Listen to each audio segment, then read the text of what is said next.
তুমি প্রথমে তো শুভঙ্করকে রিজেক্ট করলে, রিজেক্ট করে সোজা চলে গেলে অঙ্কুশের দিকে, অঙ্কুশকে রিজেক্ট করে তুমি বিক্রমের কাছে গেলে। অত ডিটেলসে না বললেও হতো।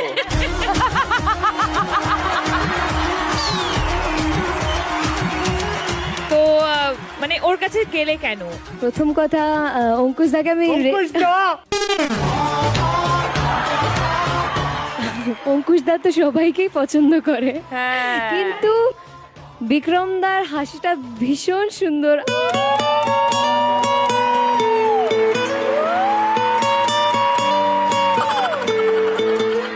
বিক্রম দা অত সহজে হাসে না, কিন্তু যতটুকুনি হাসি দেখেছি মতলব আমাদের খুব অ্যাডমায়ার করে। লাইক হাসবে কি করে, হাসবে কি করে, তো দাঁতে পোকা।